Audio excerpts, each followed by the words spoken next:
through, verse 8 all the way through 16. So Exodus 11, verse 8 hanggang 16. While the people of Israel were still at Rephidim, the warriors of Amalek, everybody say Amalek. The warriors of Amalek attacked them. Moses commanded Joshua, choose some men to go out and fight the army of Amalek for us. Tomorrow I will stand at the top of the hill, holding the staff of God in my hand. So Joshua did what Moses had commanded and fought the armies of Amalek.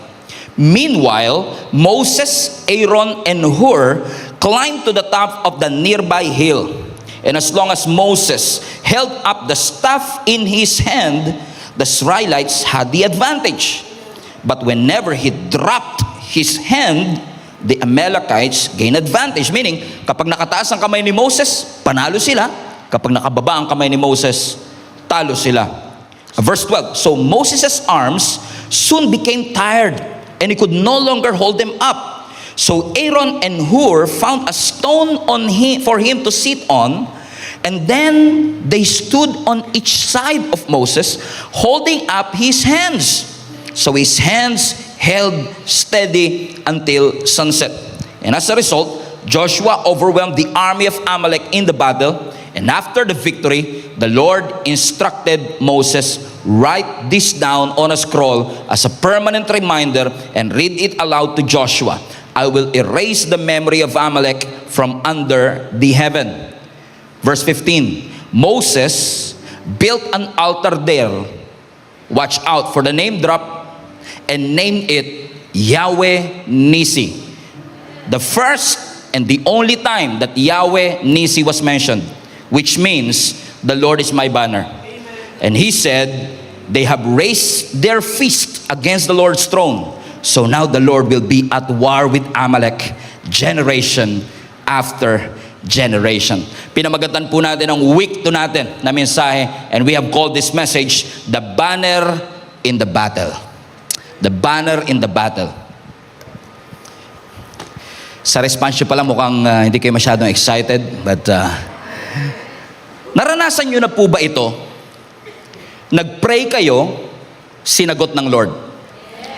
Naranasan nyo na po ba that you step out of faith, na nampalataya kayo sa isang bagay na matagal nyo nang pinapanalangin, and then ang Diyos binuksan niya ang mga pintuan at natanggap mo ang sagot sa iyong mga panalangin. And because of that, nakatanggap ka ng provision, nakatanggap ka ng kagalingan, probably nakatanggap ka ng deliverance na matagal mo nang ipinapanalangin sa Panginoon. And for a moment there, you feel like everything in your life is going the way you want it to be.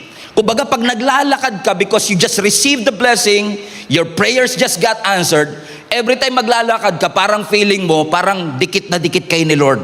At para bang ang favored ko naman, na para sa dami-dami ng mga nagre-request at nag-i-email kay Lord, ako talaga ang nakakuha ng pabor. And it feels like everything is finally moving forward. Ang buhay ay peaceful, ang buhay masagana, everything seems under control. And finally, after years and years of prayer, finally pakiramdam mo, wow, for the first time, everything is falling into place. And just after you receive the blessing, almost immediately, naranasan mo yung tinatawag kong isa sa pinaka-confusing na pangyayari sa Christian journey. Kumilos ang Panginoon, then all of a sudden, pressure arrives. Kumilos ang Panginoon, and then all of a sudden, the challenge appeared. Parang wala nakakaranas ng ganito. You just received the blessing, you just received the miracle, nagtataka ka kasi sabi mo, akala ko, pag nakatanggap ako ng victory, I will feel at ease. Kala ko, kapag nakatanggap ako ng breakthrough, at harvest, pakiramdam ko, makakapagpahinga na ako. Akala ko, pag binigay na ng Panginoon yung milagrong matagal ko nang iniintay, at yung blessing na matagal ko nang iniintay, finally, tapos na rin ang laban. But sometimes, ang mga laban sa ating buhay, hindi dumarating before the miracle. Minsan may mga challenges na dumarating after the miracle. This is the context of Exodus chapter 17. Now, kung titignan nyo po, 17, bago 17, may 16 muna yan. Bago may 16, may 15 pa yan. At bago 15, may 14 pa yan. At ang Exodus 14 po ay isa sa pinakakilalang kwento sa Biblia kung saan tinulungan ng Panginoon ang buong bansa na makatawid sa pulang dagat, Red Sea. Ang sabi ng Bible, ginamit ng Lord yung tungkod ni Moises na nung itinaas niya ito, yung Red Sea na hati sa gitna at yung 600,000 Israelites ay nakatawid ng Red Sea on dry ground. Everybody shout, what a miracle! Amen. And on top of everything, pagkatapos nilang patawirin ng Panginoon on Exodus 16, nagsimula po silang magutom, parang katabi mo. At nung nagutom po ang nation of Israel, come to think of it, this is just a logistical nightmare, thinking 600,000 people hungry at the same time. And then they asked the Lord, Lord, kailangan po namin ng pagkain. And on Exodus 16, nagpabagsak ang Panginoon ng kwek-kwek mula sa langit. Binagsak niya ang mga quail, ang mga pugo, and they were able to eat meat for the first time. And syempre, hindi naman sila papayag na puro pangbara lang, walang panulak. So pagkatapos ng Exodus 16, sa Exodus 17, humingi naman sila ng tubig. Sabi nila, Lord, nasa desert po kami, uhaw na po kami, we want water. So nung humingi sila ngayon ng tubig, sabi ng Biblia, sa sobrang inis ni Moses kasi masyadong demanding ang nation of Israel, imbis na magsalita sa bato, nahampas niya yung bato, pero God is so gracious, lumabas pa rin ang tubig. At doon mismo sa Rephidim, sabi ng scripture, lahat sila ay nakainom ng tubig. Think about this. May deliverance, nakatawid ng Red Sea, binigyan ng mana ng pagkain, kumain sila ng karne, nakainom sila ng tubig, pero dumating pa rin yung Amalek. Anong ibig sabihin nito? Ang mga breakthrough sa buhay mo, hindi mapipigilan ang mga challenges. Hindi porket pakiramdam mong favored ka, hindi porket pakiramdam mo natanggap mo ang blessing, ibig sabihin nun, hihinto na si Satanas para ikaw ay guluhin at i-distract. Same thing with the nation of Israel. They just received deliverance. They just received provision. They just experienced Jehovah Jireh. Next week yan. Amen? But after all the miracle, and after all the provision, here comes Amalek. Tinugon ng Panginoon ang kanilang pangangailangan. Sinustain sila ng ating Panginoon. Pinatunayan ng Panginoon na hindi sila iiwan ng Diyos. At pinatunayan ng Panginoon na may malasakit sa kanila ang Panginoon. And yet, dumating pa rin ang Amalek. Dumating pa rin ang challenges. Kitang-kita nila ang evidence ng faithfulness ng Panginoon. Pero dumating pa rin ang Amalek. And here's the twist. Hindi dumating yung Amalek 1 month later. Hindi dumating ang Amalek next year or next season. Immediately, habang nandun pa sila sa Rephidim, kung saan dumaloy ang tubig, while they are still enjoying the blessing, fresh pa ang blessing, nasa memory pa nila yung blessing, dumating ang Amalek. And this Amalek was so serious, they want to kill the nation of Israel while they are still enjoying the blessing. I believe this timing is very intentional. Kasi yung mga minsan ina-assume natin na daranas lang tayo ng battle kapag malayo ka sa Diyos. Pero may mga battle na dadaan sa buhay mo, hindi dahil malayo ka sa Panginoon, kundi daraan yung battle after a moment of victory. But in spite of all of this, in spite of all the challenges, in spite of all the battles, when we study the text, and I was amazed. I've read this text many times, I've preached this text many times, but iba talaga ang presensya ng Panginoon, iba talaga ang word ni Lord is always fresh every morning. So are you ready to learn based on the text? We are going to do an expository approach right now. We are going to study the text and we can see that even though may presence ng kaaway, hindi nawala ang presence ng Diyos. First thing that you can learn from this is number 1, even though may Amalek, the Lord covers you. Kahit may presensya ng kaaway, kitang-kita po natin na ang Lord kasama pa rin nila. Pansinin po ninyo ito. Ang sabi ng verse 8, balikan natin yung verse. Ang sabi po ng Biblia, while the people of Israel were still, highlight that part, were still at the Rephidim. Ulitin ko, yung Rephidim, dun sila uminom ng tubig. Ibig sabihin, fresh na fresh pa yung mineral water na ininom nila. Ano ang sabi ng Biblia? The warriors of Amalek, everybody say Amalek. Kaya Amalekites kasi Amalek sila. Now, yung Amalek, yan yung laging pinapaalala ng nanay sa atin. Papunta ka pa lang, Amalek na ako. Everybody say, ang sabi ng Bible, the warriors of Amalek. Everybody say Amalek. So let me recap. Ini-enjoy pa lang nila yung miracle, fresh pa yung miracle, fresh pa sa memory nila na ang Diyos nag-provide, and yet inatake sila ng Amalek. Now question, inatake ba sila ng Amalek dahil malayo sila sa Diyos? No. Inatake ba sila ng Panginoon kasi nagre-rebelde sila sa Diyos? No. Anong rason? Kung hindi sila distant, and hindi sila rebellious, bakit sila inatake ng Panginoon? And that is, I found a hard time wrestling with the text and trying to find a reason bakit inalaw ng Panginoon, because the answer to this question might be to answer to our question.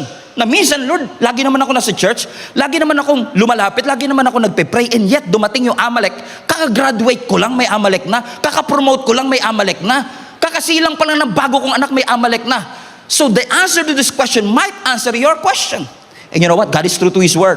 Because years later, in-explain po sa atin ng Deuteronomy 25 kung ano ang reason kung bakit inatake sila ng mga Amalek. Are you ready?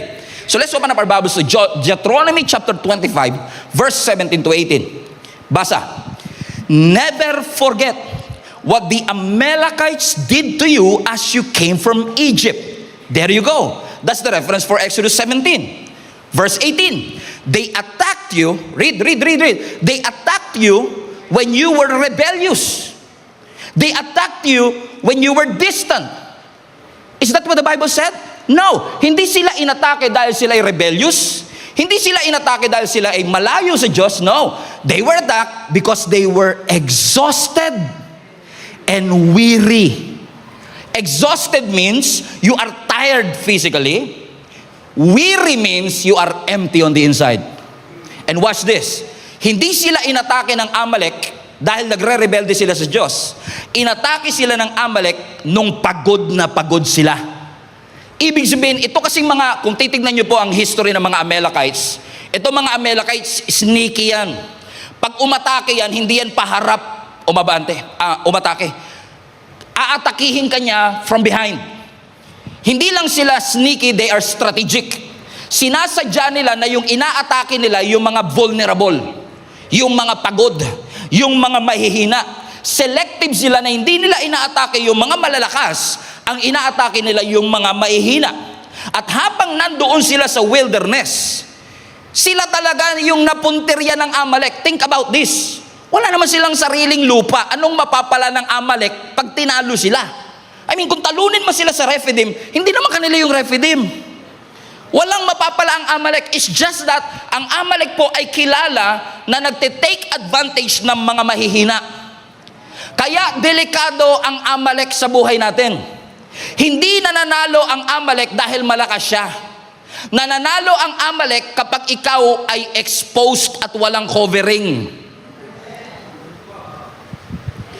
Hindi lahat ng mga panalo ng kaaway ay dahil malakas ang kaaway. I have to remind you, Satan is already defeated. Death has been defeated. The Bible says, God already devangs the enemy. Wala nang pangil ang kaaway. Kung makagat ka man ng kaaway, bagang na lang ang dadapo sa'yo. Wala na siyang kapangyarihan. Pero bakit tayo natatalo? Hindi dahil malakas siya. Kaya madalas tayong bumabagsak kasi ang buhay natin masyadong exposed. In the midst of our fatigue, in the midst of our exhaustion, in the midst of our weariness, doon umaatake ang mga Amalekites. Ibig sabihin, ang greatest threat sa ating mga Kristiyano, hindi laging si Satanas. Minsan ang greatest threat kapag ang Kristiyano walang covering. Because Satan was also sneaky. Kung ano blind spot mo, yun ang aatakihin sa iyo. Selective siya. Hindi kanya aatakihin habang umiinom ka pa ng tubig. But after the miracle, after the promotion, after the breakthrough, Here comes Amalek. Papunta ka pa lang. Everybody say Amalek. In fact, Amalek is more than just an enemy. Because through reading the scripture, makikita po ninyo that it was indeed the first time na nilabanan ng nation of Israel ang Amalek. Ito ang unang beses, pero hindi ito yung huling pagkakataon. Because kung titignan nyo yung verse 16, balik natin yung verse 16, Exodus 17:16. Sabi dito, the Lord will have war with Amalek from generation to generation. When you study the scripture, even sa panahon ni King Saul, Amalek ang kanya. Naalala nyo nung nawalan ng anointing si King Saul kasi meron siyang itinira dun sa laban, Amalek yung kalaban niya nun. Si David, nakalaban ng Amalek. Hanggang kay Esther, nandun si Amalek. Ibig sabihin, itong Amalek is a picture of an enemy na hindi mo mapapabagsak sa unang laban. It is a picture of a pattern. It is a picture of a cycle. Kasi hindi lahat ng kasalanan mapagtatagumpayan mo sa unang araw. May mga kasalanan na nagiging pattern, nagiging cycle. Mga temptation na paulit-ulit. Come on now. Mga frustration na paulit-ulit. Mga conflict na paulit-ulit. Mga taong paulit-ulit pinapaalalahanan. That's why naniniwala ako, if you are addicted to something, if you're struggling with something, kung ikaw ay in bondage of something, may mga battle tayo na hindi porket hindi ka na nakapanood ng pornography ngayon tapos na ang laban. Kasi ang Amalek, babalik at babalik siya sa panahong vulnerable ka, sa panahong mahina ka, sa panahong exhausted ka, sa panahong weary ka. And that is a picture of something na akala natin tapos na, pero ang totoo, hindi pa pala. Pastor, bakit ganun? Hindi ba strong enough ang Diyos para talunin ang Amalek? No, it's not an issue of mas malakas ba ang Amalek sa Diyos. There's no question. God has no rival, God has no equal. Wala kang pwedeng ipantay sa Diyos. Malakas man ang kalaban mo, siguradong mas malakas ang ating Panginoon. Pero hindi natin matalo-talo ang Amalek dahil malakas siya. Kaya madalas may mga cycle and pattern sa buhay natin kasi ang mga Amalek, pag inignore mo, nagmo-multiply. Pag bumalik, mas malakas na siya. It is recurring, repeated, kasi yung mga tinotolerate mo sa isang season can be normalized in the next. I want to remind you, not every victory is a finish line. But thank God. Hallelujah. Thanks be to God. Pagod man ako, my fatigue doesn't cancel God's covering. Hindi porket pagod ako, pagod na rin ang Panginoon mag-cover sa akin. Hindi porket weary ako, tinatanggal na ng Lord ang kanyang presensya. Hindi porket may pressure sa aking buhay, nabubura na ang mga pangako ng ating Panginoon. My weakness doesn't disqualify me from the help of my God. Kasi ang Diyos, hindi niya lang kino-cover kung sino ang malakas. You may be under attack, but you are still under God's covering. You may be tired right now, but you are still under God's covering. You may not be at your best right now, but you are still under God's covering. Your security is not based on how strong you are. Your security is based on how strong your God is. How big your God is. How powerful your God is. Can we give up a shout of praise to a God who is strong and mighty? Everybody say covered. Put that in the comment section. I am covered. Pero hindi porket covered ka, wala ng pressure. Hindi porket covered ka, wala ng challenge. Hindi porket may payong ka, hihinto yung ulan. Hindi porket insured ka, hindi ka na mamamatay. Kahit covered ka, ang challenges nandyan pa rin. So hindi mapipigilan ng covering ang ulan, pero mababawasan ng covering yung impact ng ulan. So when you're covered, hindi ibig sabihin mawawalan ka ng pagsubok. When you are covered, hindi ibig sabihin wala ng atake. After all, the Bible says, the weapons will be formed. So there's no doubt. Hindi sinabi ng Bible, hindi makakaporma ang kaaway. Makakaporma, pero hindi magsasucceed. Kaya pala ang sabi ng Bible, yung faith sa armor of God is a shield. Remember? Shield of faith. Because when you have faith, you're covered. Pero hindi porket may faith ka, wala ng challenges. Pero kapag may faith ka, yung penetration ng challenges, mahina. The faith can stop the penetration of a challenge. And thanks be to God. Kasi yes, hindi lang ako covered. Yes, I have faith. Yes, may umbrella ko. Yes, may insurance ako. mamamatay pa rin. Pero at least yung impact sa pamilya ko mababawasan. Kaya, magpa-insure na kayo. Joke lang. Wala.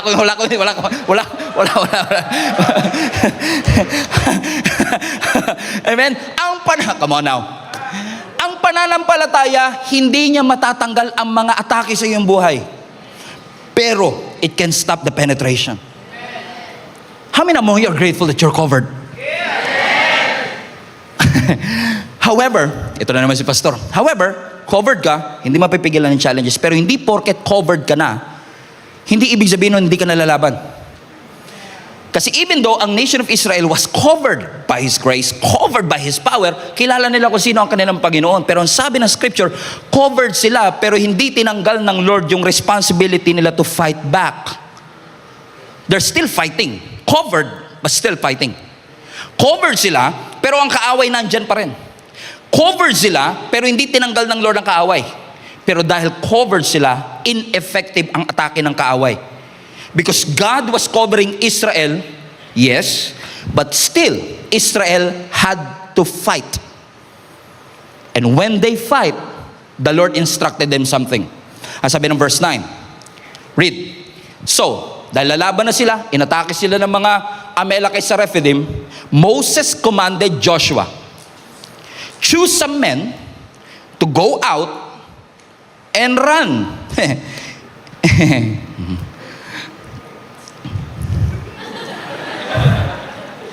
Alam mo nila, patunayan ko, mas mahal ako ng 9 o'clock kesa sa 3.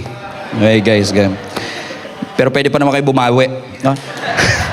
Choose some men to go out and fight the army of Amalek for us. Tomorrow, I will stand at the top of the hill holding the staff of God in my hand. So, sabi ng Bible, the first thing that God did, God covered them. Pero hindi porket covered ka, wala ka ng responsibility to fight. But when you fight, this is what you're going to do. Balik mo yung verse 9 anak. Ang sabi ng Lord, put the verse 9, Moses commanded Joshua, highlight this part, choose some men. Pumili ka ng mga tao. So pipiliin mo kung sino ang ating isasamang mga soldier. Pero hindi mo lang sila pipiliin, yung pinili mo must go out and highlight this part and fight the army of Amalek. So pipili ka ng tao at yung pipiliin mo lalaban. So si Joshua together with these chosen people, they will fight. Kasi sabi ng Bible, no? Choose some men to go out and fight the army of Amalek for us. Teka, para sa'yo? Ikaw sir, saan ka? Here comes next. Tomorrow, I will, highlight this part, I will stand at the top of the hill holding the staff of God in my hand. So here's the question. Covered ba sila? Yes, pero sabi ng Lord, hindi porket covered kayo, hindi na kayo lalaban. Here's what you're going to do. Pumili ka ng mga kakampi natin, lalabang kayo.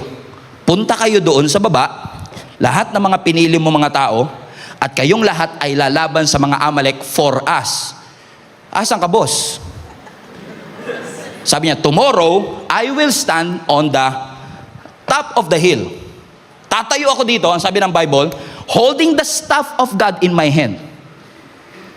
Sir, ibig niyo po bang sabihin, espada hawak namin dito, tapos ikaw hawak mo rito, tungkod, boss, ikaw leader.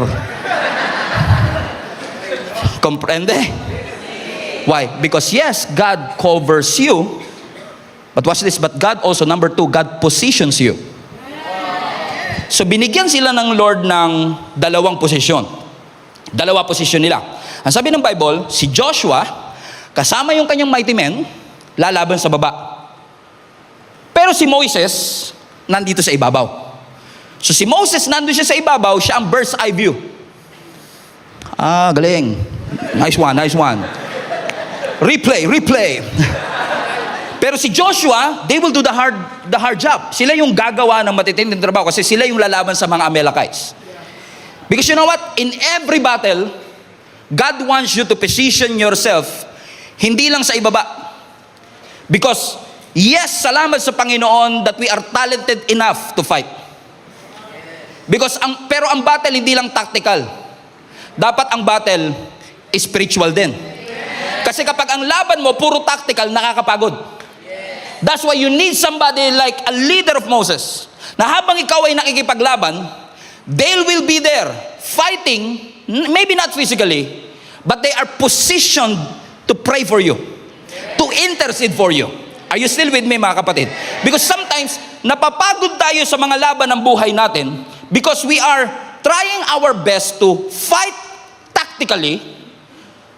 You are trying to push forward, trying to earn, trying to save, trying to do everything just to save your family. And yet, napapagod ka. Because you know what? Ang tunay na battle, pinoposition tayo ng Panginoon hindi lang sa ilalim ng valley, kundi kailangan nating iposition ang sarili natin on top of the hill. That's why all of us needs Moses in our life. Na sa panahon na ikaw ay nakikipaglaban, sino yung mga Moses? Come on now. Sino mga Moses sa ating buhay, mga kapatid? So makikita natin, doon sa ilalim, tactical ang pakikipaglaban. Pero dito sa ibabaw, spiritual ang pakikipaglaban. Parehong moment, parehong gera, magkaiba ng role. So ano nangyari? Sabi ng verse 10. So Joshua did what Moses had commanded, everybody now, and fought the army of Amalek. Meanwhile, Moses, Aaron, and Hur climbed on the top of a nearby hill. Verse 11. As long as Moses held up the staff in his hand, the Israelites had the advantage. But whenever he dropped his hand, the Amalekites gained the advantage. So sabi ng Bible, Josh, diyan kayo sa baba. Makapaglaban kayo sa mga Amalek.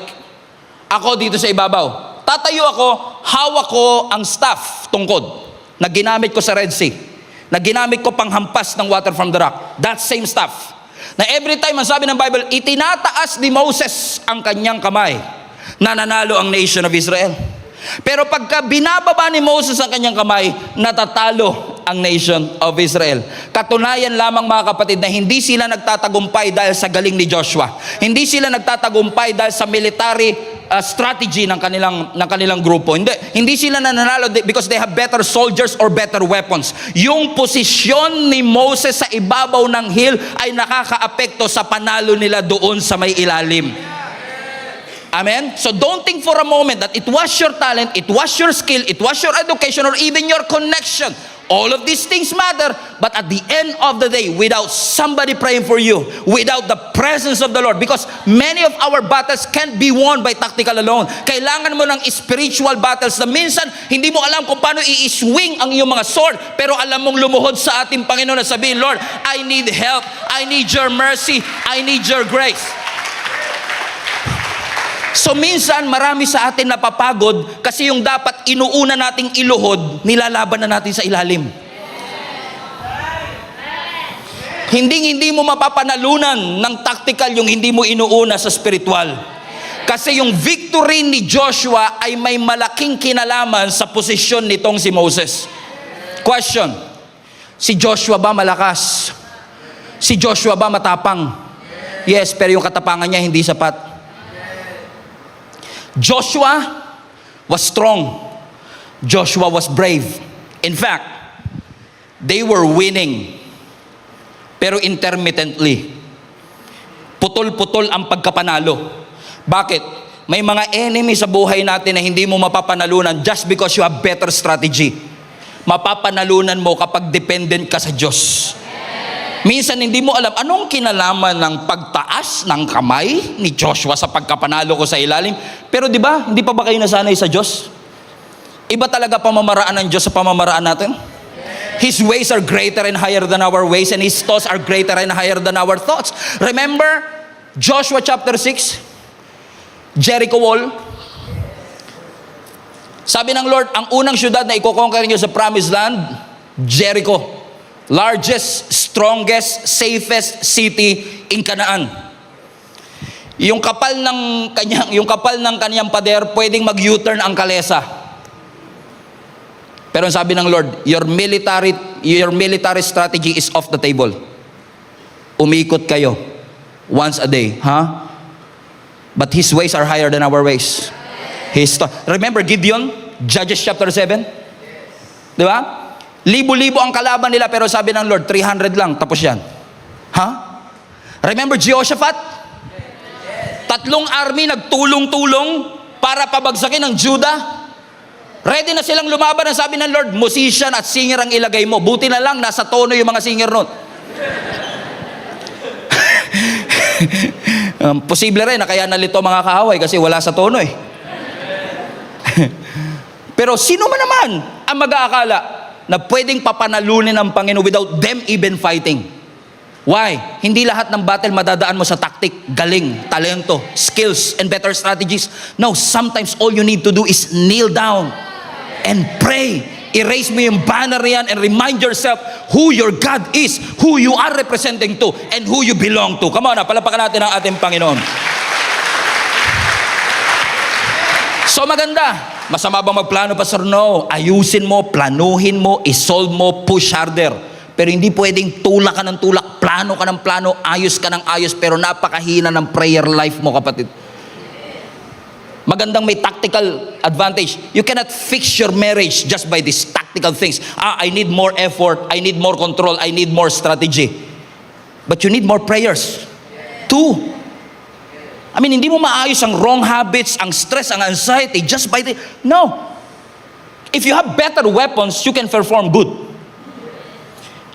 But if you forget who your God is, you will drift. At pag ikaw nag-drift, mas mahirap yan because ang problema mo, direction sa ating Panginoon. Pwedeng napakarami mong activity, pero asa ng prayer? Napakahusay natin sa isang bagay. Puro excellence. Asa naman ang dependence mo sa Diyos? Puro output, pero asa ng covering mo?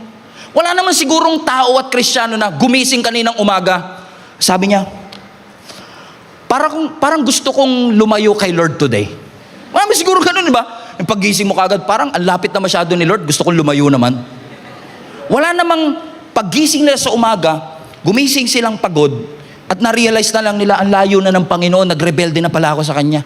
Karamihan ng drift natin at paglayo natin sa Diyos, nagsimula sa, Lord, ngayong season lang, busy lang talaga eh.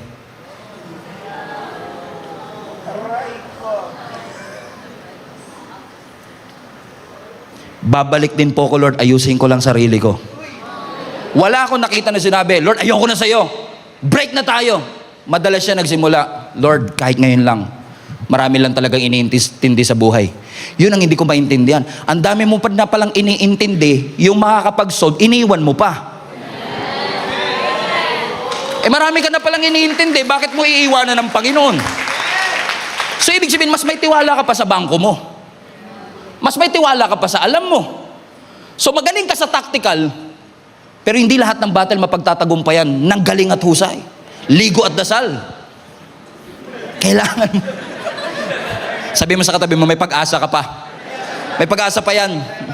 Safeguard lang 3 beses. Amen. Kailangan mo ng spiritual warfare. Kailangan lumaban. Amen. Huwag mo kakalimutan ng Panginoon. Huwag mo sasabihin sa Lord, balikan kita later, Lord. Nag-a-adjust lang. You need God on your side. You need this stuff raised because you cannot win. Because your posture in your spiritual life will affect your tactical, practical life. Amen. Although hindi lahat ng nagpe-pray, nagsasucceed. Kasi minsan, you're too focused naman in your spiritual. Ano sabi ng verse 12? Nung tinataas ni Moses, verse 12 please, nung tinaas ni Moses ang kanyang kamay, ang sabi ng scripture, Moses' arms soon, highlight this part, became tired. So sabi ng Bible, nakaposition si Moses, nakaposition si Joshua, they were winning kapag nakataas si Joshua, as si Moses, but unfortunately, sabi ng Biblia, nung nakataas na ang kamay ni Moses, ano sabi ng Bible? Napagod si Joshua. His arms became tired, so he could no longer hold them up. So, Aaron and Hur. Sino ba to si Aaron and Hur? Si Aaron kapatid niya, si Hur leader ng mga Israelites. So, si Aaron and Hur nakahanap ng bato para paupuin si Moses sa bato. At habang itinatas, look at show the picture please, para ma-imagine ninyo. At habang si Moses nakataas ang mga kamay, si Aaron and Hur were supporting him. But there was never in the text na nabasa nating Aaron complained or Hur complained. Because I tell you this, hindi po maganda yung posisyon na ito. First, nung nanalo ang mga Israelites, celebrate sila, panalo tayo, panalo tayo. Ikaw Aaron, ano ginawa mo?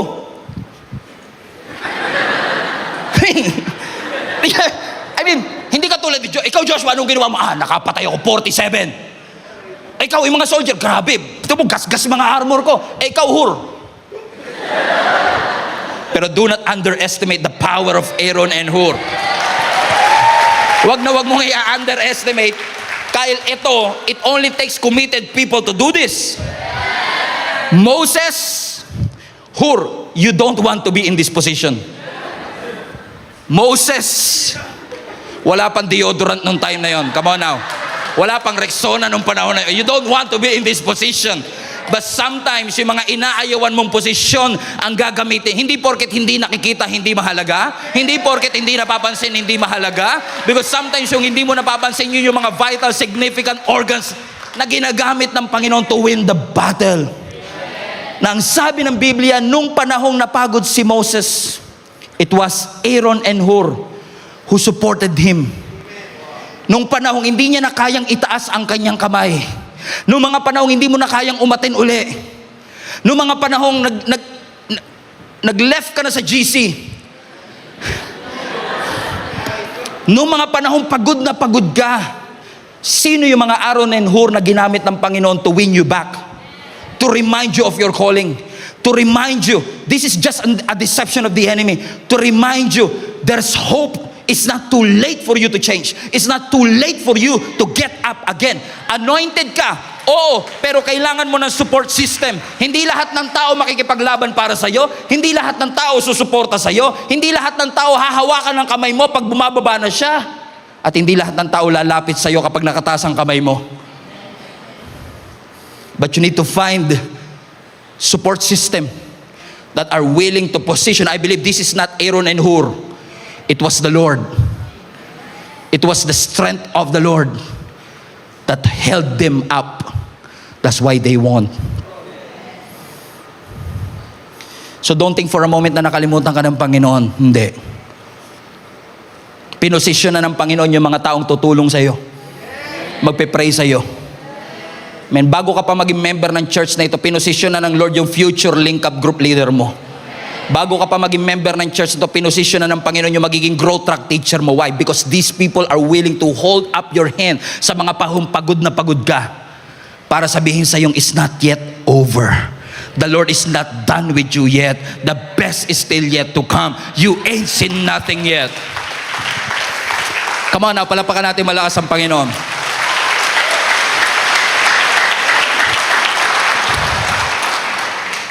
So ibig sabihin, walang binatbat ang Amalekites sa Israel, pero naging problema ni Moses yung kanyang pagod. But still, because of Aaron and Hur, they fought, they prayed, they endured. And after, sabi ng Bible sa verse 14, after the victory, after the victory, after the victory. After. Alam niyo yung mga verse katulad ng, and I've learned to be content. Like Apostle Paul, I've learned to be content. Bago mo ma-learn, ang dami mong dinaanan, right? So hindi mo matututunan kung hindi mo tiniis. Hindi mo matututunan kung hindi ka prinotektan. So, when you say after the victory, it only means something. Ang victory hindi basta-basta makukuha. So, nahirapan sila, napagod sila, pero nanalo pa rin sila. Why? Because yes, the Lord covered you. And the Lord positioned you. But it's also the Lord who sustained you. That's point number 3. The Lord sustains them. Sabi ng Biblia, hindi hinayaan ng Panginoon na yung na yung kulani, yung hirap, ang makapagpahinto ng katagumpayan. No. It was the Lord who sustained them. Because sabi ng Bible, let me prove it to you, that it was the Lord who sustained them. Because sabi ng verse 14, after the victory, the Lord instructed Moses, write this down on a scroll. Fasten your seatbelt, papunta na tayo sa exciting part. As a permanent reminder. Everybody, look at the screen now. And read it aloud to Joshua. Not to the nation of Israel. Specifically. Isulat mo to, lagay mo sa scroll para ipaalala sa inyong lahat at basahin mo ng malakas kay Joshua. Ano yon? I will erase the memory of Amalek from under the heaven. Ano ang sinasabi ng Lord? Bakit sinabi ng Lord? Basahin mo kay Joshua. Kasi gusto siguro sabihin ng Panginoon, yes, General Joshua, ikaw ang lumaban sa battle. But the outcome was decided not because you have a sharp sword, but because it was decided on a hill.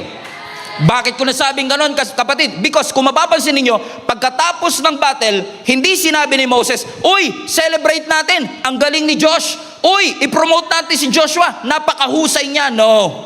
Ang sabi ng verse 15, instead of celebrating Joshua, he built an altar as a permanent reminder to all of them. And Moses named it, everybody shout, highlight this part, Yahweh Nisi. The Lord is my. I find it fascinating na hindi sinabi ng Lord, pangalanan niyong the Lord is my sword or the Lord is my victory. I mean, think about this. Last week, Jehovah Shalom. Shalom, peace. Makes sense, right? Jireh, next week. Jireh, provider. Rapha, healer. Rohi, shepherd. Connected, pero Nisi, banner. Okay yung healing, protection. Ang layo naman ng banner, Lord. Why is it that hindi mo sinabing the Lord is my victory? Sabi niya, the Lord is my banner. Because you know what? Yung banner speaks about an identity marker. Show them the picture of a banner, please. Yung banner is something like this. Banner, please. There you go. A banner is a symbol of identity marker. Parang flag ng Pilipinas. Parang uniform ng basketball team. Yun yung nagre-remind sa kanila kung ano yung nirarally nila para magtagumpay. So when they won after the victory, hindi sinabi ng Panginoon, the Lord is your sword, the Lord is your victory. No, the Lord is your banner. Because probably some of them, while fighting in the valley, fighting with Joshua, some of them also get tired. Napagod din sila. But every time they look at the banner, they were reminded. And at that point, yung banner nila ay yung staff ni Moses, which reminds them, Yahweh is my identity. I'm not fighting for myself. My victory is not for myself. I am representing the Lord. I am representing who my God is. So kahit napapagod ako, nagkakaroon ako ng iba yung lakas uli because I was reminded, teka lang, this is not just for me anymore. This is for the Lord. Kilala niyo si FPJ, right? Di ba si Fernando Po Jr. madalas siya sa pelikula niya ginugulpe? So si Fernando Po Jr. nakadapa na kagad. Kaya mga tao umiyak na, patay na si FPJ, patay na si FPJ, patay na si FPJ. Pero something happened habang nakahiga si FPJ at wala siyang malay. Biglang magpa-flashback ang kanyang mga pamilya. Masayang-masaya sila habang nagluluto yung kanyang asawa. Habang kumakain sila ng hapagkainan, namamasyal sila doon sa park. At habang si FPJ nandun, he was reminded of his family. And now, he may not have the strength to rise up again. But since he was reminded, I'm not fighting for myself. I'm representing my family. I know this is a silly illustration. Bakit si FPJ? But I would like to remind all of you mga kapatid that you are not fighting this battle alone. Amen. You are fighting under the name of Yahweh Nisi. The Lord is your banner. It's not your victory. It's the Lord's victory. It reminds you, who do you belong to? Who are you representing? Is it worth it? Are you still under His covering? When you say the Lord is my banner, Yahweh Nisi, you are reminding yourself, I know I belong to the Lord. I know I represent the Lord. I know my victory comes from the Lord. I refuse to fight life's battle outside the Lord. That's why He named Him Yahweh Nisi, the first and only mention of the word Nisi. Sabi ko nga, Lord, bakit dito sa Rephidim? Bakit hindi dun sa Red Sea? Hindi dun sa Mana? Bakit dito? Because I believe God is not just teaching the nation of Israel how to win. They are teaching them how to remain fighting under His name. May na-realize sila nung araw na yon. Na-realize nila hindi sapat ang lakas ko para manalo. Nananalo ako kapag naitataas ang pangalan ng Panginoon. I am not winning because I'm talented enough. Because hindi itinaas espada. Ang itinaas ay banner. Kasi magandang may espada, magandang may skill, magandang may equipment. Pero ang tanong, align ka ba? Alignment muna bago equipment. Align ka ba doon sa banner mo? Because every time you get tired, always run to your banner. Every time na nakukonfuse ka, balik ka doon sa banner. Balik ka kay Yahweh Nisi, because Yahweh Nisi will remind you, you are not alone. The battle is the Lord's. You're not fighting on your own. You're fighting, representing Yahweh Nisi. So they won. Ang banner hindi siya weapon. Ang weapon pwede magbago, ang tactics nag-a-adapt. Pero ang banner, it never changes. This text reminds us, ang decisive factor kung bakit sila nanalo, hindi dahil matalas ang espada ni Joshua, hindi dahil marami silang soldier, hindi dahil maganda ang kanilang strategy. Kaya sila nanalo. Kasi itinaas ni Moses ang banner. Reminding each and every one of them, you're tired? Alam kong gusto mo nang sumuko. But this banner is not based on your emotion, but it's based on your position. I know you're tired, but remind yourself of your position. You are under Yahweh Nisi. So pag emotion lang, minsan gusto mo na sumuko, pero every time na babalik at titignan mo yung flag, Lord, thank you that my position in you is not based on my emotion. I'm tired. I want to quit. I want to end everything. But every time I look to the banner, I was reminded I was not alone. Hindi ako nag-iisa. Kasama ko ang Panginoon at hindi ako pababayaan ng Panginoon. Hindi ako iiwan ng ating Panginoon. I belong to Jesus. I belong to His kingdom. I belong to Yahweh Nisi. Is there anybody here na makakapagpatunay? Gustong-gusto mo nang huminto, but every time you've been reminded, you are the son of God. You are His daughter. You are the child of the Most High God. You are forgiven, restored, redeemed. And every time you remind yourself of that, nagkakaroon ka ng panibagong lakas. Because you know, this battle has already been won by my Lord Jesus Christ more than 2,000 years ago at the cross. And I know Satan may look big, Satan may look small, may look strong, but it's not stronger than my God. It's not bigger than my God. Because my God is bigger, higher. My God is powerful. No rival, no equal. Wala kang pwedeng ipantay sa Kanya. Wala kang pwedeng ikumpara sa ating Panginoon. Wala kang pwedeng ihambing sa ating Panginoon. Because every time you remind yourself, my God is my banner. My God is my identity marker. My God is my rally point. That every time I'm tired, every time I'm confused, every time ligaw ako, babalik ako sa banner, because that reminds me of my identity. That reminds me of who I am and whose I am, and I am the child of the Most High God. If you want to rally to that banner, stand to your feet right now. Praise the Lord Jesus Christ. Palapakan natin ang ating Panginoon. Amazing Church, kasama po si Jenny, ang pinakamagandang babae sa balat ng lupa. At i-lead po ang Amazing Church na ito, in which, of course, very proud tayo sa lahat ng mga leaders and volunteers ng ating simbahan. Luke 10:38-42. Fasten your seatbelt. As Jesus and His disciples were on their way, He came to a village where a woman named Martha opened her home to Jesus.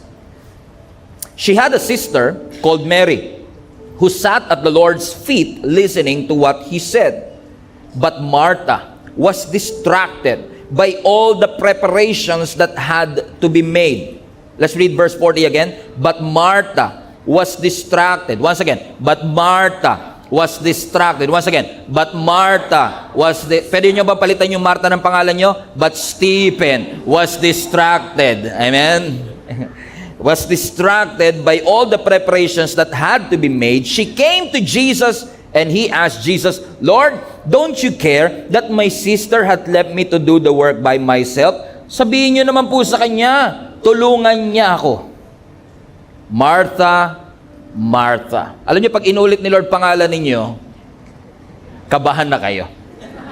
Martha, Martha, you are worried and upset about many things.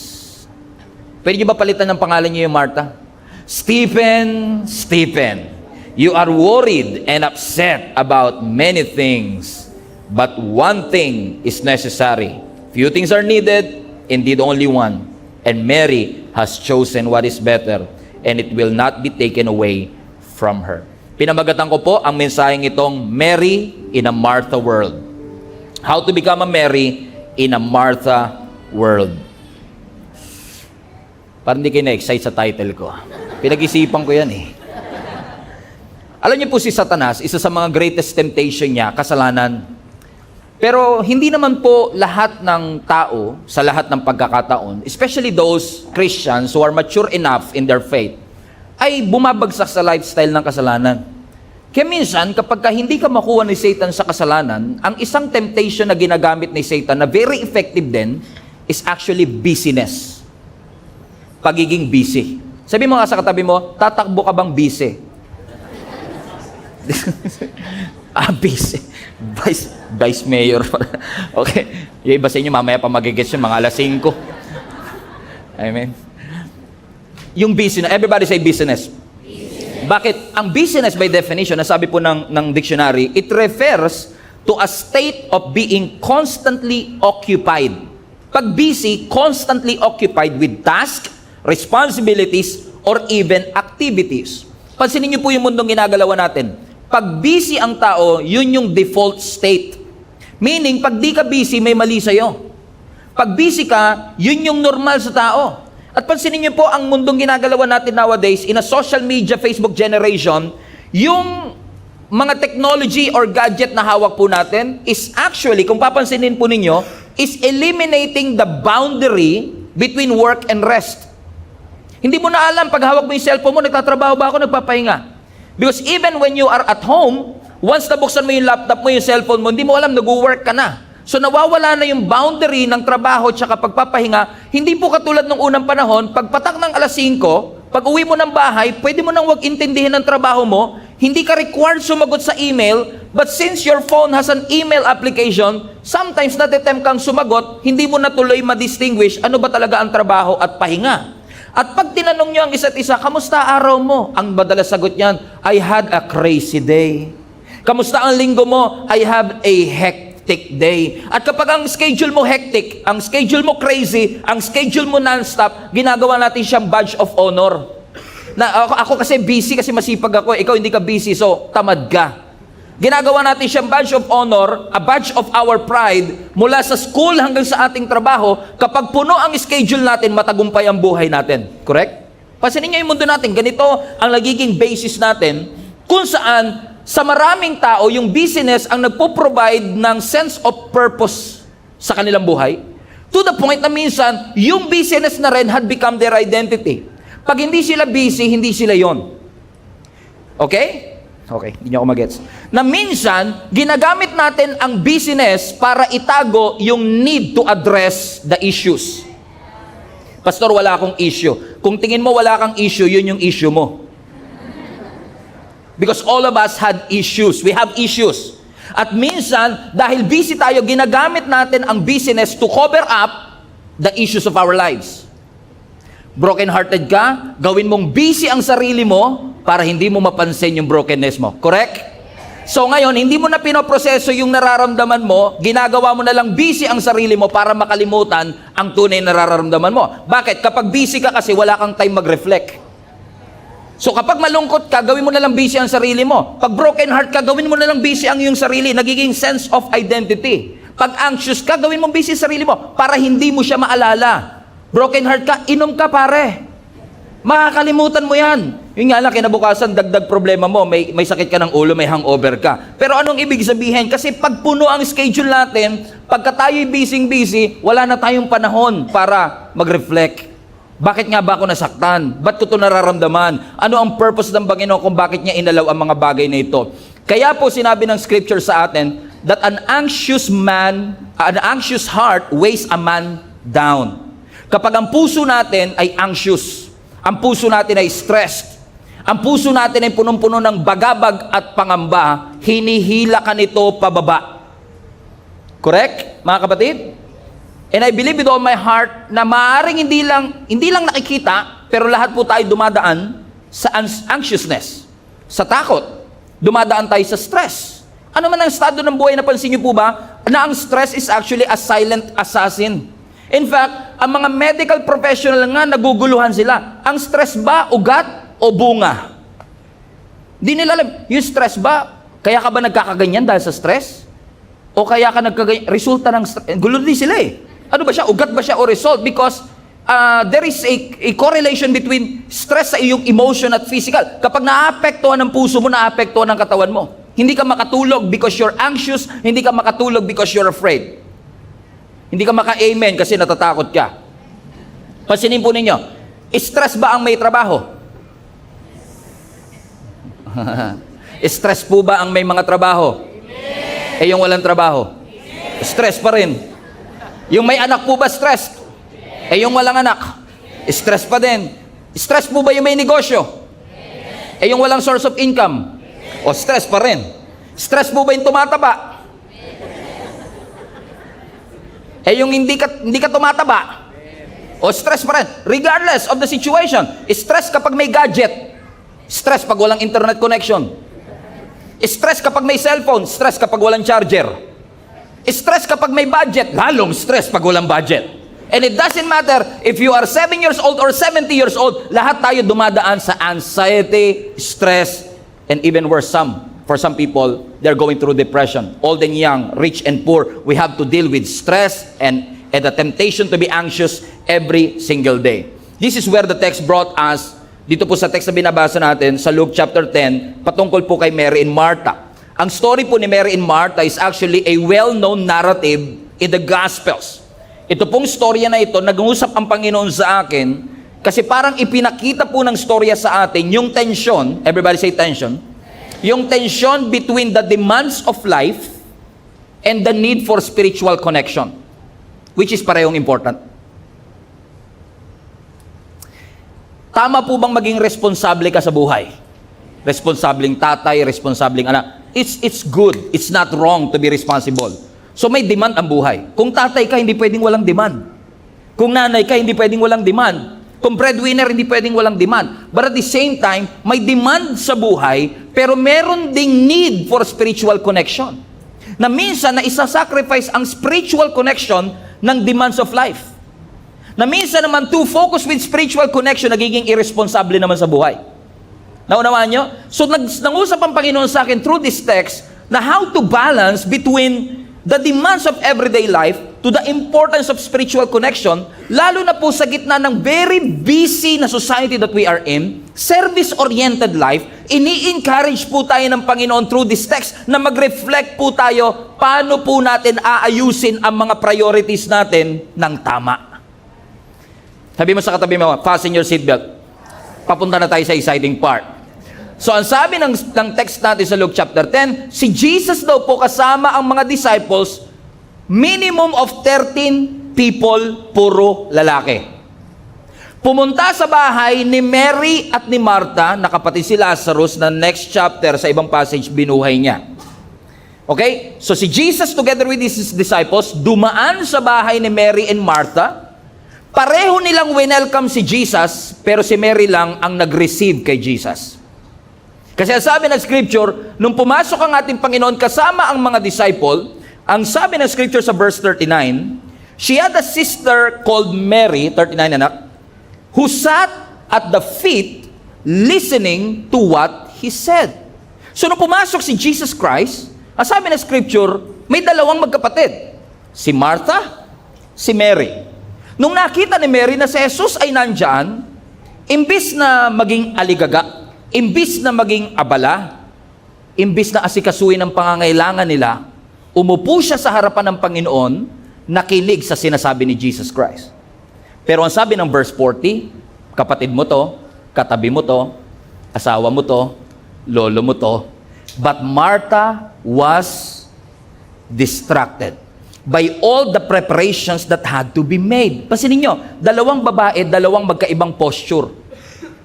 Yung isa naglilingkod, yung isa nakaupo. Pero parang sa tingin ni Jesus Christ, mas matimbang yung nakaupo sa kanyang presensya kaysa naglilingkod para sa kanya. A story which contrasts these two types of devotion. Hindi natin pwedeng sabihin hindi devoted si Martha. Devoted din siya. Kaya nga niya gustong pagsilbihan ng Panginoon. Pero yung devotion niya, merong misaligned ng priority. Which almost reminds me, mga kapatid, na hindi pala porket naglilingkod, hindi na required umupo sa presensya ng Diyos. So this story reminds me na hindi magkalaban ang work at ang presence ni Lord. Hindi masamang mag-serve at the same time magkaroon ng relationship kay Jesus Christ. Hindi siya Mary versus Martha. Hindi magkaaway ang work at ang devotion kay Lord. Hindi tayo pinagbabawalan ng Diyos maging responsable at magtrabaho. Pero ang sabi ni Lord sa akin, hindi siya Mary versus Martha, dapat siya Mary before Martha. Let that sink in for a while. Na hindi masama ang service, pero lagi niyong tatandaan, umupo muna sa presensya ng Diyos bago ka maglingkod. Parehong devoted, misaligned yung isa. Again, si Martha naglingkod, naghanda, nagluto, nag-organize. Si Mary umupo, nakinig, natuto, naging present. Parehong mabuti ang kanilang ginawa, pero yung isa, yun ang natatangi. Hindi pala porket mabuti, dapat una. Wala na nag-i-amen ha. Yun nasa unahan na lang. Mga volunteer pa naman yun nandito. Amen? Ulitin ko lang. Let's just dissect for a while. Let's think about this for a moment. Mali po ba ang ginawa ni Martha? Mali po bang ipagluto niya si Jesus?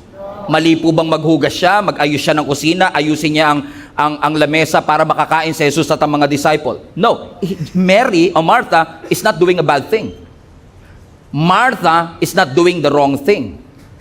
But hindi niya ginagawa, hindi mali ang ginagawa niya, pero hindi yun yung best.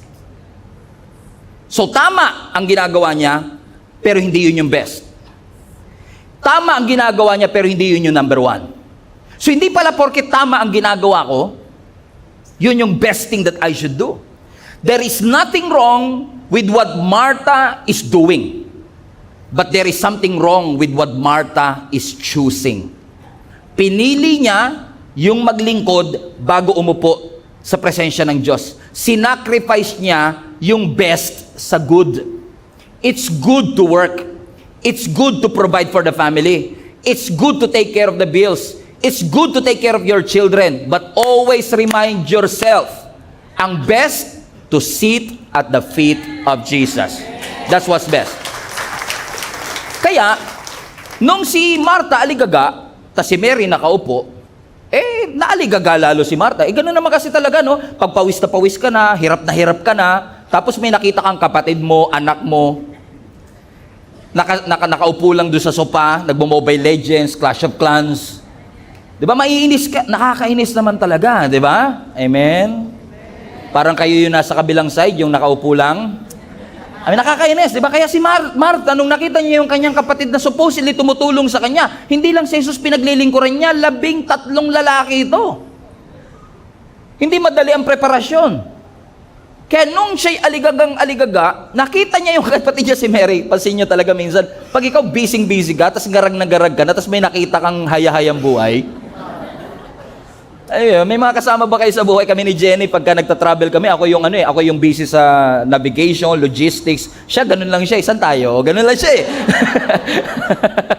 Andiyan si Jenny yata sa unahan. Okay, wala. Buti na lang. Okay. Amen. So, may mga, kaya nung nakita ni Martha na itong si Mary is so parang passive and sitting at the feet of Jesus, nirebuke niya, hindi si Mary. Sabi niya, Lord, don't you care that my sister, Lord, pwede niyo ba akong tulungan? Baka pwede niyo po siyang pagsabihan na tulungan ako. And Jesus answered what? Verse 40. Ano sabi ni Jesus Christ? But Martha was distracted by all the preparations that he had made. So she came to him, Lord, don't you care that my sister has left me to do to myself? Tell her to help me. Hindi niya makausap yung kapatid niya, pinapakausap niya na lang si Lord. Ayaw niya, madalas mangyari sa akin yan eh. Kausapin mo nga yung anak ko, pastor, ayaw magbago eh. Ako pinapakausap, pero sila naman yung nanay. Kasi minsan, di ba, may mga time na hindi talaga makikinig sa inyo, minsan sa ibang boses makikinig. Normal naman yun. Next verse, verse 41. Next verse. Martha, Martha. Ang ganda ilagay yung pangalan natin dyan, no? Stephen, you are worried and upset about many things. But one thing is necessary. Isa lang ang pinakamahalaga. Tama ang puso ni Martha, pero misaligned yung kanyang priority. Masyado kang maraming pinagkakaabalahan. Ito lang dapat ang inuna mo. Tuloy, ang resulta, si Martha worried and upset. Itong si Mary, calm and present. Why? Because Mary chose to do the right thing. Pansinin niyo ang contrast. Si Martha, he is doing something for Jesus. Si Mary, he is being with Jesus. Big difference. Hindi pala porket may ginagawa ako sa Panginoon, yun yung best na pwede kong magawa. Kasi kahit gawin ko ang lahat para sa Panginoon, pero mas pinipili ko pa yung ginagawa ko para sa Diyos kesa yung makasama ang Diyos, and to be with His presence, talagang masasabihan ka ng Stephen, you are worried and troubled about many things because only one is necessary. Yung balanse ng doing for God and being with God. Si Martha, prioritize niya yung activity. Si Mary, prioritize niya yung intimacy. So hindi porket may activity, may intimacy. Hindi porket naglilingkod, may intimacy sa ating Panginoon. Activity doesn't equate intimacy. Si Martha, distracted. Si Mary, devoted. And God, pansinin niyo sa scripture, si Lord gustong-gusto niya talaga na tayo ay mag-spend ng panahon para sa Kanya. Alam niyo po ba yan? Tingnan niyo. For example, yung mga Israelites. Nung nilabas po ni Lord yung mga Israelites from Egypt to the Promised Land, sino ang ginamit niya para maging leader ng mga Israelites? Si Moses. Sabi ni Moses, Lord, anong sasabihin ko sa Paraon kapag tinanong ko sino nagsugo? Sabi mo, I am who I am. Lumapit siya sa Paraon. Sabi ni Moses kay Paraon, presidente ng Egypt, let my people go. Ang sabi ni Lord. Sabi ni Paraon, bakit? Because, sabi ng scripture, let my people go so that my people will worship me in the wilderness. Tama, ang purpose hindi maghatid ng freedom, hindi maghatid ng breakthrough. Sabi ni Lord, palayain mo yan, gusto ko silang makasama. God wants to be with you. Yun ang intention niya. Hindi kanya pinagpapala para yung pagpapala mag-alis sa'yo sa presensya niya. Hindi kanya binibless para yung blessing ang maging division ng relationship mo sa Kanya. Kaya Kanya binibless para ma-realize mo na Siya yung nagbigay nito at Siya ngayon ang yung pasasalamatan sa lahat ng binigay niya sa iyo. Yun nga lang minsan, nilalamon ng blessing yung relationship mo sa blesser. Masyado tayong addict sa healing, wala na tayong relationship sa healer. Naunawaan niyo mga kapatid? Kaya sabi ni Jesus Christ, Martha, you are worried about many things. Hindi niya nga nirebuke si Martha, hinto mo yung ginagawa mo. Mali yan. Hindi sinabi ni Lord na mali eh. Okay yan. Pero distracted ka dyan, ito unahin mo. Mary chose what is best. Bakit? Alam ni Jesus Christ, alam po nating lahat, na kung ano man ang pipiliin natin sa dalawa, meron pong epekto sa ating buhay. Piliin natin ang service over sitting, may epekto po yan. Pero piliin mong kasama ang presensya ng Diyos, meron pong epekto yan. Minsan nga lang, yung epekto ng decision, delayed. Napasin nyo ba yun? Minsan yung may matawag nila dyan is delayed effect. May mga decision tayo sa buhay na delayed ang epekto sa ating buhay. Correct po ba mga kapatid?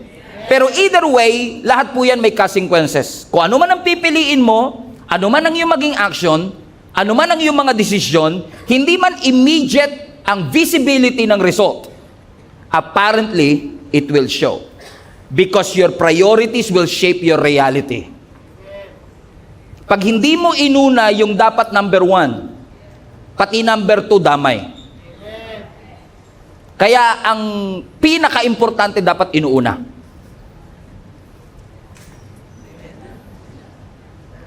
Amen po ba?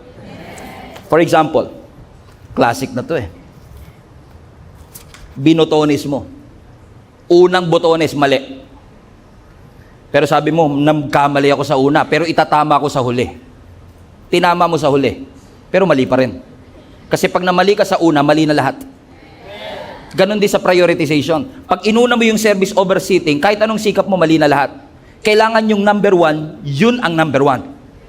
Kaya sa mga Christian, alam nyo, napakadali na po ng priority sa buhay natin. Ano sabi ng Bible? Seek first the kingdom of God and His righteousness, and all these things will be added unto you. Sinuportahan niya ng Psalms 23 verse 6, blessings and mercy shall follow you all the days of your life.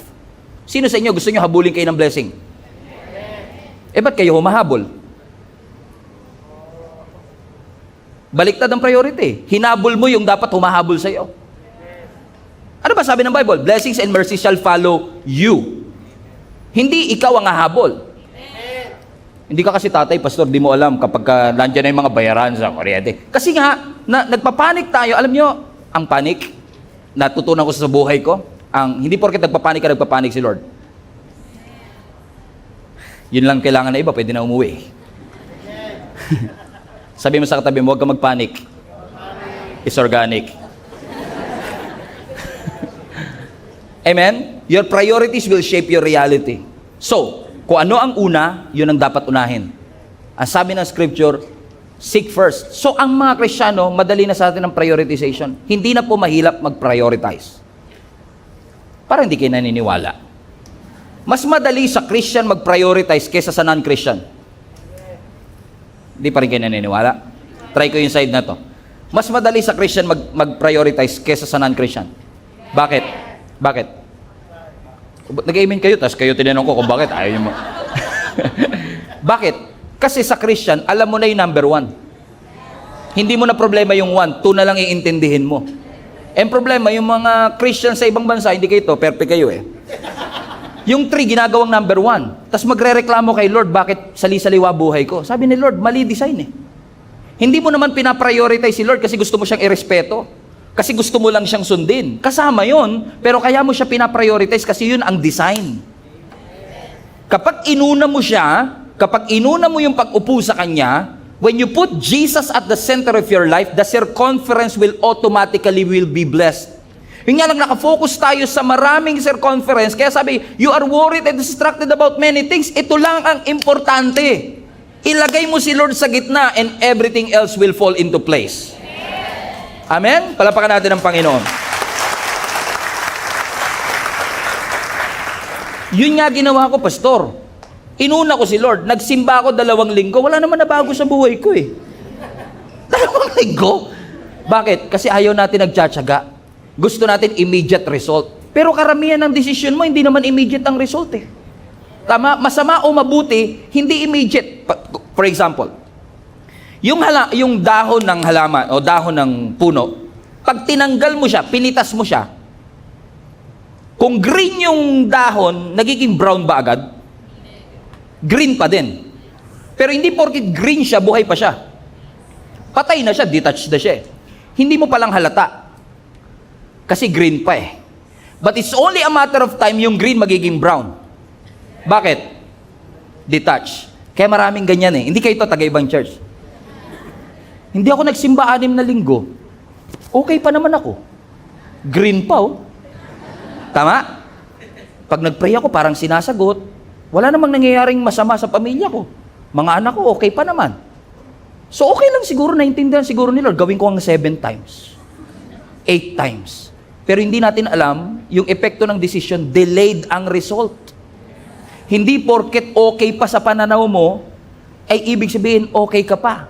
The moment na dinitouch mo yung sarili mo sa Lord, yun na yung simula that the separation is the start of your death spiritually.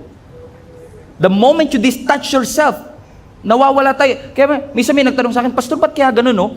Nung hindi na ako nag-church, nung hindi na ako nagpe-pray, sunod-sunod yung mga desisyon kong mali. Napansin nyo rin po ba yun? Mapapansin nyo po yan.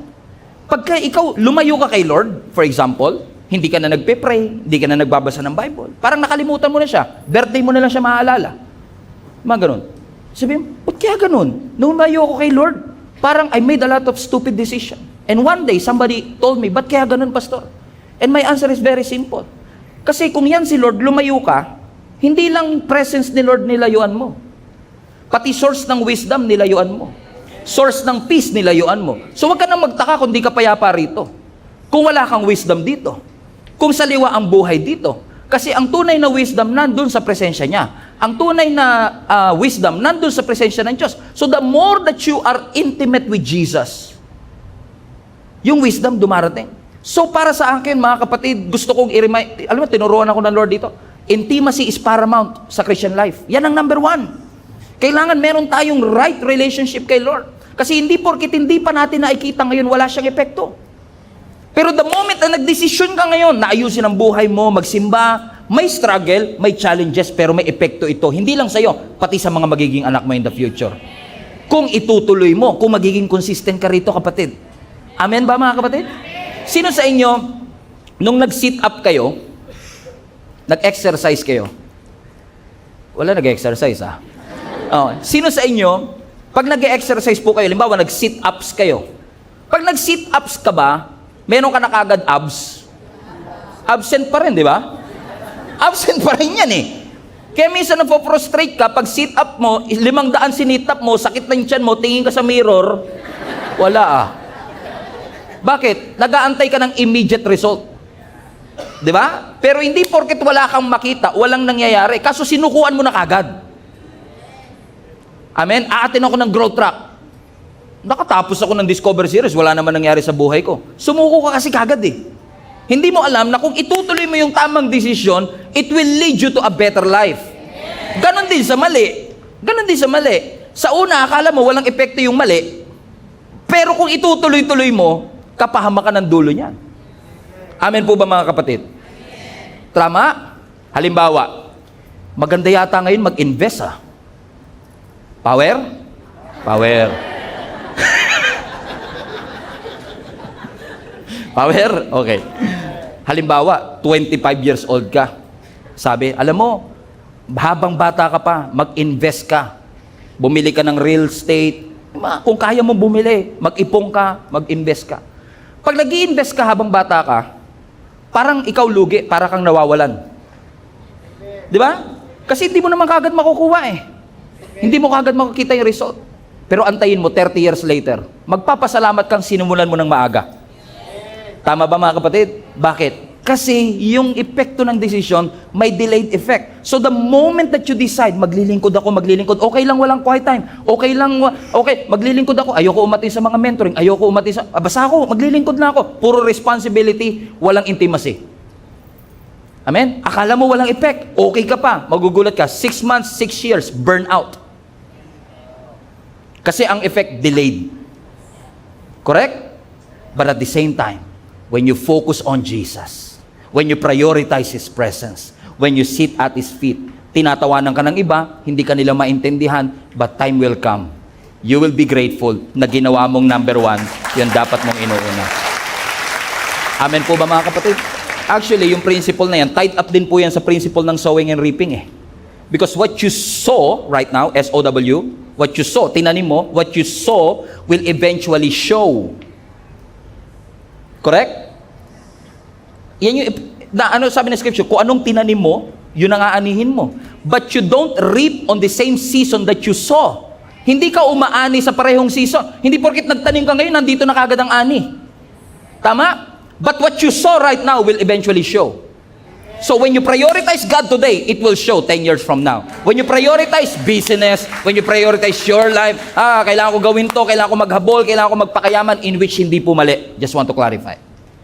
Amen? Mali, alam nyo mali, yung maging irresponsable. Mali yon. Tamang maging responsable. Kung ikaw po'y tatay, maging responsableng tatay. Kung nanay, maging responsableng nanay. Kung anak, maging responsableng anak. Do everything that you can to be as responsible enough as possible. But, always remember, no matter how responsible we are, pagdating ng challenges, sino po ba tatawagan natin?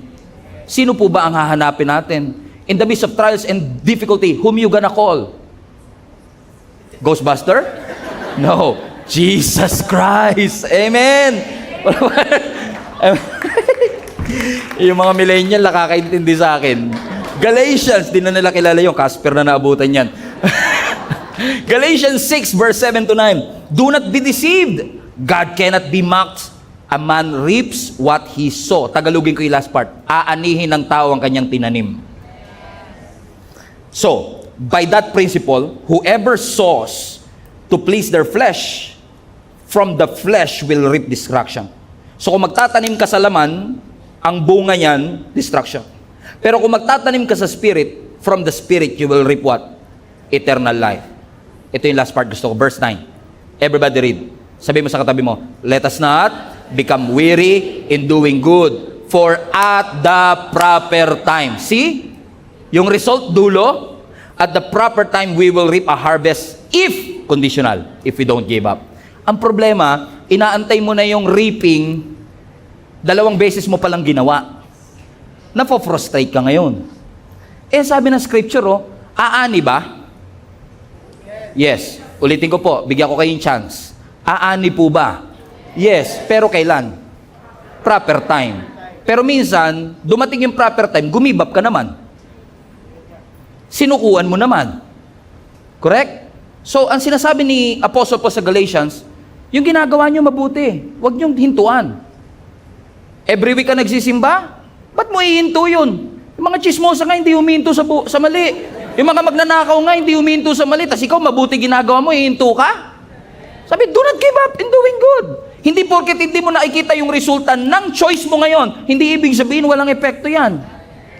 So sinasabi ni Apostle Paul sa atin, do not give up. Huwag kang maging weary dahil wala kang makitang resulta. For in due season you will reap.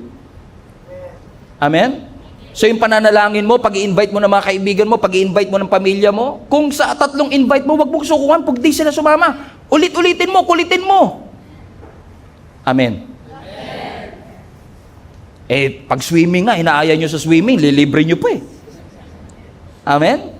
Naalala ko yung, pagka ito ang usapan, naalala ko yung nanay ko eh. Kasi kami magkakapatid, 5 kami eh, 5. Ako lang may itsura. Joke lang iba yun, kinuha ko lang. Okay, 5 kami magkakapatid, pero para ho kaming hagdan. No? Ako ang panganay, yung pangalawa ko, 1 year lang ang gap. Tapos may konting gap yung pangalawa, pangatlo. Si Len, Pastor Len yung pangatlo. Then yung si Aileen, 1 year lang din ang gap. And then si Andrew yung bunso po namin. So nung lumalaki po kami, nag-i-start si Tatay Larry na maging pastor na. Naglilingkod siya sa Panginoon. At dahil naglilingkod siya, talagang nahihirapan silang i-navigate. No, ano ba, maglilingkod ba tayo o iaalagaan natin iiwan na lang ba natin yung mga anak natin para makapag-serve tayo ng walang distraction? Pero pinili nila na every Sunday dadalhin talaga kami. Kahit nakakommute, kahit mainit, kahit mahirap. Yung nanay ko, naalala ko kasi ako panganay, so mga 6-7 years old na ako noon, magji-jeep kami mula sa may Malabon, Asoge Street na kami lumaki. No? Diyan sa may Tugatog, Malabon, magji-jeep kami hanggang dito sa may Caloocan. So pag nag-jeep kami, yung nanay ko parang Christmas tree. May sabit na Santa Claus dito, may sabit na regalo rito. Para siyang Christmas tree, dadadala niya kami. Every week yon. Sa loob ng ilang dekada. Pero hindi niya sinukuan. Sa una, hirap na hirap siya. Akala niya walang epekto. Kasi pag uwi ng bahay, makulit pa rin anak niya. Pag uwi niya ng bahay, hindi pa rin naguhugas. Nagtatalo pa rin kung sino maghuhugas ng tanghali tsaka gabi. Pero yung ginagawa niya, delayed ang effect eh. Sino ba mag-aakala naging pastor yung 2 sa anak niya? Lahat naglilingkod sa Panginoon. O kung hindi niya ginawa yun, kung hindi niya pinili yun noon, kung hindi niya pinagtiisan yun noon, baka nagmumroblema siya kung paano i-fix sa dulo. Pero dahil pinili niya ang mas mainam, delayed ang effect, pero may resulta po in the future. Huwag niyo sukuan porke mahirap. Kasi in due season you will reap. Walang disiplinang madali agad sa simula. Nag-low carb ako, pastor, 3 araw. Iba lumabas, high carb. Oo. Ano ang sabi ng Hebrews 12 verse 11? No discipline seems pleasant at the time. It was painful. Masakit siya. Lahat ng disiplina masakit. Amen? Come on, let's preach to ourselves. Okay, sabihin nyo sa sarili nyo. Sabihin ko sa sarili ko. Amen? Walang disiplinang madali. Sabihin nyo. Amen? Ulitin natin. Walang disiplinang madali. Gumising ka ng maaga. Kumain ka ng healthy. Come on. Matulog ng maaga, walang disiplinang madali. Masakit siya. Pero ano sabi ng scripture? But later on, however, it will produce what? A harvest of righteousness and peace for those who have been trained by it. Amen? So ano sinasabi sa atin ng writer ng Hebrews? Sa una mahirap, sa una masakit. Sa una, pag pinili mo yung tama, magmumukha kang masama, magmumukha kang tamad sa mata ni Martha.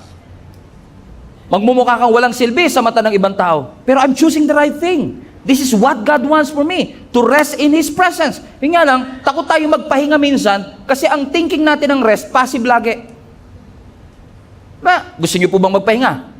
O tayo nyo, di kayo maka-amen. Kasi ang interpretation ng magpahinga, mamaya pa. Magpahinga habang buhay. Diba ganun ang perception natin ng rest? Pero rest is, yung rest na sinasabi ng scripture. For example, Matthew 11:18 verse 28. Ano sabi ng Matthew 11? Come to me, all of you who are weary and burdened, and I will give you what? Rest. Hindi sinasabi ni Lord na kapag ikaw burdened, pagod, lumapit ka kay Lord, patay ka.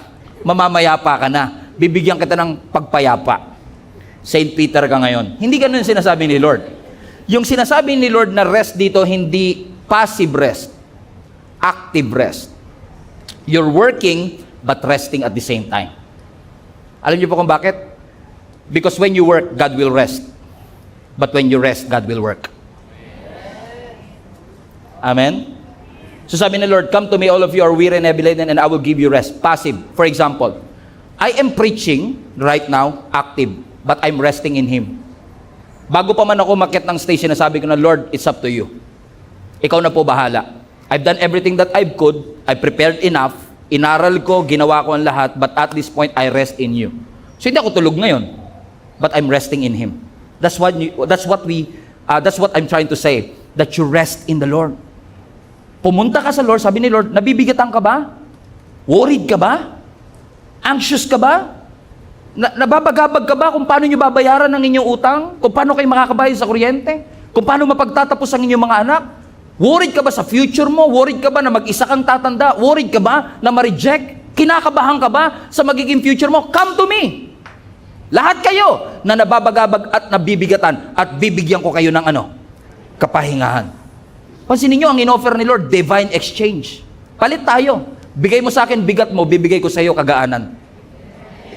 Trade your worry into God's rest. Pero tignan nyo yung sequence. Balik mo yung Matthew 11:28 na. Look at these words. Come to me, I will give you rest. Ay, magkababa lang yan. Kita nyo mga kapatid? Come to me, I will give you rest. Question, ano na una? I will give you rest or come to me? Yun ang problema. Hindi ka lumalapit sa Kanya tapos gusto mo rest. Sabi na Lord, baliktad sequence mo Ang sequence ni Lord, come to me first. And when you come to His presence, God will give you rest. Kaya pala si Martha walang kapahingahan. Kaya si Martha aligaga. Kasi inuna niya yung ginagawa kesa yung presence. Sabi ng Lord, ito sequence come to me first, and I will give you rest. You're worried about so many things. Only one is necessary. Trade your worry into rest. Kaya exhausted ang maraming tao, hindi dahil sa trabaho. Pansinin po ninyo, kahit ang nabe-burn out sa ministry, hindi sila nabe-burn out sa bigat ng trabaho. Nabe-burden sila kasi dinadala nilang mag-isa. You're never meant to carry something. Let me ask you a question. Are you carrying something that is meant for you to surrender to God? Bakit natin dinadala yung bagay na dapat sinusurrender natin sa Panginoon? Ba't mo dala ang worry? Sabi ng Lord, ibigay mo sa Kanya Ba't mo dala ang fear? Sabi ng Lord, ibigay mo sa Kanya. Ba't mo dinadala ang bigat? Kaya ka nabibigatan. Kaya kayong lahat na nabibigatan, lumapit kayo sa akin. Kasi ako ang magdadala ng bigat at gusto kong maranasan ninyo ang kapayapaan. Mahal tayo ng Diyos. Tingnan nyo ang 1 Peter chapter 5 verse 7. Cast all your anxiety on Him because He cares for you. Bakit pinapasurrender ni Lord yung anxiety mo? Bakit pinapasurrender ni Lord yung laman ng isip mo? Come on. Anong kondisyon? Anong dahilan? Because may malasakit si Lord. Pastor, naawa na ako kay Lord. Naawa ka kay Lord? Ayusin mo ay sinasabi mo. Ang dami na po kasi niya masyadong planetang pinapaikot, dadamay pa po ba yung problema ko sa buhay? Hindi, yun nga mali natin. Ina-underestimate mo yung Diyos mo, ino-overestimate mo yung higante sa harapan mo. Sabi ng Lord, wag mong i-underestimate ang kakayanan ng Diyos. Ibigay mo sa Diyos. Pastor, 8 billion ng tao, kung lahat yan magbibigay ng problema, wala pong degree of difficulty sa Diyos. Hindi porket mahirap sa'yo, mahirap sa Kanya. Hindi porket tumatakbo ka sa Meralco, tatakbo din siya. Kaya niya nga maglikha ng ilaw na walang kuryente. Let there be light. Walang fuse, walang battery. Nagkaroon ng ilaw eh. Huwag nating i-underestimate ang ating Panginoon. Stop carrying the pressure of performing. You don't have to be everything to everybody. Bakit kami may superhero syndrome kasi tayo? Pasang ko ang lahat. You don't have to. Sabi ng Lord, ba't mo pinapahirapan ang sarili mo? Bigay mo sa akin. Yung iba naman, binigay daw. Pero ang totoo, hindi naman talaga. Sino sa inyo kapag may dinadala kayo, nananalangin po kayo kay Lord? Lord, sana magbago na po ang asawa ko. Lord, sana makaahon po kami sa hirap, makabayad po kami sa utang, nananalangin po kayo. Pero ba't ganun? Nag-pray ka na, pero ayaw mo pa i-release. Paano ko nasabi? Pinalo up mo pa uli eh. Lord, follow up lang po. Natabunan po yata eh. Kasi ito na po yung naka-orange oh, mamumutol na po. Kada makakita ka ng orange, nagpapanik ka eh. Aligaga ang buhay mo eh. Magaling tayo mag-pray. Alam niyo, napansin ko mga Christians, magaling sa praying, mahina sa surrendering. Magaling sa praying, mahina sa releasing. Iniyak mo na ba kay Lord? Ulitin ko, iniyak nyo na po ba kay Lord? Ba't di nyo pa i-release? Iniyak na pala eh. Gusto mo may second part? Kung iniyak mo na kapatid, ibigay mo na. Kung ipinag-pray mo na, ibigay mo na. Hindi sinasabi ng Lord, wag ka nang gawin. O, ibinigay ko na Lord ha. Hindi kinokorek ni Lord ang work. Tama ang work. Ang kinokorek ni Lord yung priority. Unahin mo ang Panginoon. Kasi when God is first, everything will find its place. At mapapansin niyo po yan, kapag hindi niyo priority ang Panginoon, laging mabigat ang lahat ng bagay. Nung nilikha nga po ng Diyos ang mundo, may divine and intentional sequence. Ano na una? Tao o oxygen? Diba? Kung ang Diyos hindi intentional, kung ang Diyos hindi marunong mag-priority, what could have happened? On the first day, in the beginning, God created the man. First day, nilikha ang tao. Hinubog tayo sa kanyang wangis, hiningahan.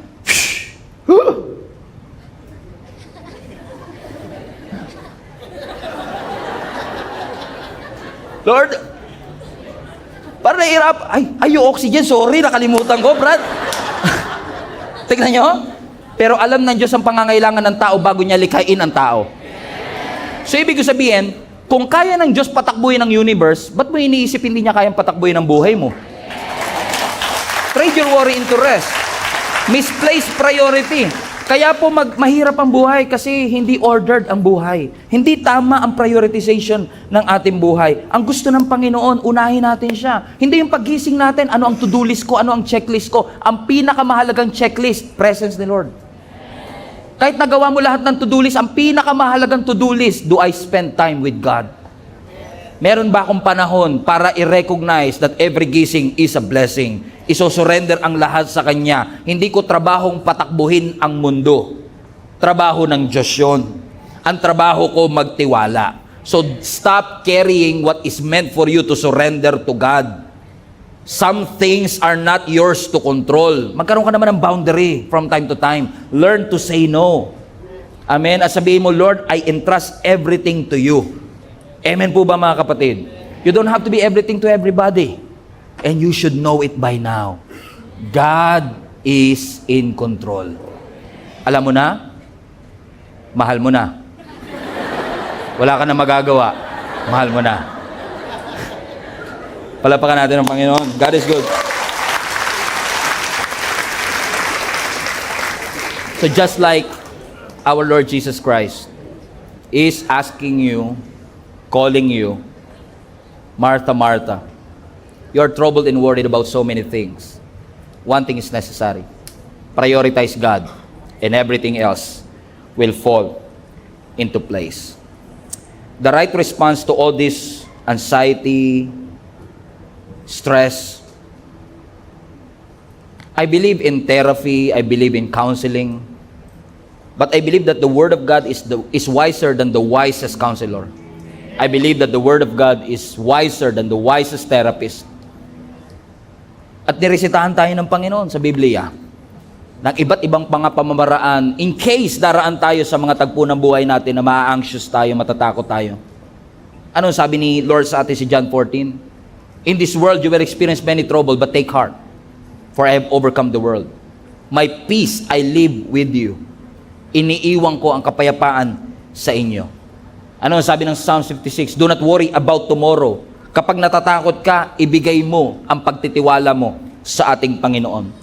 Isaiah 41, don't be afraid, do not fear, for I am with you. Psalms 23 verse 4, when you walk through the valley of the shadow of death, you should not be afraid, for God is with you. Psalm 46 verse 1, God is your refuge and your strength, the very present help in times of trouble.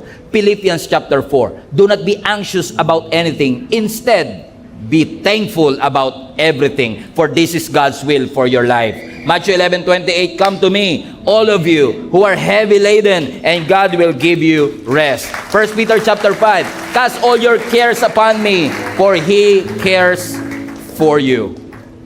Wala pong problema na pinagdadaanan mo na mas malaki pa sa Diyos. So when things in your mind seems out of control, when your mind is filled with heaviness and worry and anxiety, busyness, trying to perform and do something, ang sabi ng scripture sa atin, let the presence of God comfort you in this difficult time. I know how it feels like. You know my story. 2018, I've been through depression. Muntik mag-relapse ng 2021. It's not easy to go through these mental struggles. Mahirap po siya. But the only thing that helped me, one of the things that helped me, is a reminder that God knows what I feel. He cares for me. And it is His Word that helped me na makalagpas sa bagay na ito. Kasi alam ko, we respect doctors, we appreciate the medicines, pero alam ko ang pinaka-importante kailangan ko, presensya ng Panginoon. I love to be in God's presence. So sabi ng Psalms 94, when your mind is filled with anxiety, let the comfort of God's delight fill you. When your thought seems out of control, in fact, yung translation dito, in the multitude of my anxieties, I love this translation because this is the exact Greek, exact Hebrew word. That in the multitude of your anxieties, yan yung parang yung isip mo nagsanga-sanga na. Ganyan tayo mag-isip minsan, no? Nagsimula ka dito, biglang napunta, di mo na alam kung paano babalik, kung saan siya napunta. Ganun exactly ang sinasabi ni David dito. The Lord, in the multitude of my anxieties. Grabe na po. Hindi ko na po alam kung saan na po. Ang dami kong inaalala, ang dami kong iniisip. Sabi niya, your presence, your comforts, delights me. What's the answer? It's the presence of God. So I wanna mobilize you and challenge you. No? Lagi niyong huwag kakalimutan. Spend time with God every day. Read His Word. Pray. I'm not saying that in a legalistic way. I'm saying that because I believe in the power of God's presence. I believe that the presence of God can do works, miracles in your life that no other medicine, no other doctor can do. Merong kayang gawin ang Diyos at ang Kanyang presensya na hindi kayang i-provide ng kahit saan. Lord, teach us to be a Mary in this Martha world.